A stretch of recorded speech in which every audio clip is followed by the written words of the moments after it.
Ukisikia neno Yuda huwa inakujia taswira gani? Yuda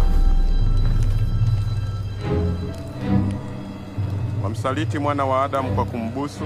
Juni 2, 2026 kwenye bunge la 13, wakati wa uwasilishaji wa bajeti ya Wizara ya Fedha, alisikika mbunge wa Baraza la Wawakilishi Simai Mohamed Said akisema kwamba kuna Yuda wa serikali hii. Mmoja aliyekuwemo ndani ya serikali basi ni Yuda.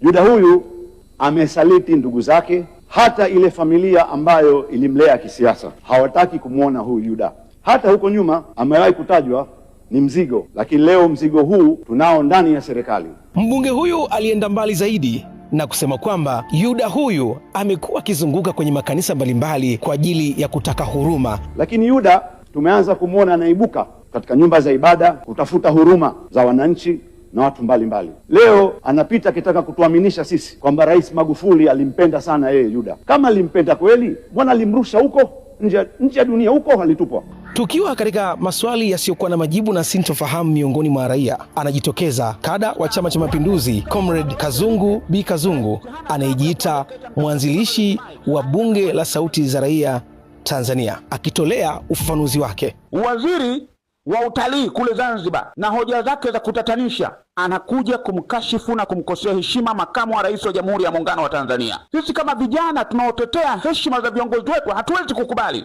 Yeye kama yupo kwenye magenge ya urais akae huko. Kada huyu wa Chama cha Mapinduzi anaenda mbali zaidi, akitaja hatua ambazo mwanachama wa Chama cha Mapinduzi anatakiwa kuzichukua kama kuna jambo katika serikali au chama halijaenda sawa. Hata kama kuwe kuna kitu gani ndani ya chama chetu, kuwe kuna matatizo gani ndani ya chama chetu kina instrument za kutosha za kutatua matatizo ya viongozi. Kuna watu wanajibebisha ndani ya chama chetu na kujifanya eti wanamtetea rais wa Jamhuri ya Muungano wa Tanzania, lakini kiuhalisia niwaambie ndugu zangu, hawana dhamira hiyo. Uzuri wa vita hii ni mbuzi wote ni wa Bwana Heri, wakitupiana vijembe ndani ya shamba la Bwana Heri. Je, yepi maoni yako juu ya Yuda? Mimi ni Azori Orema, Nuru Digital.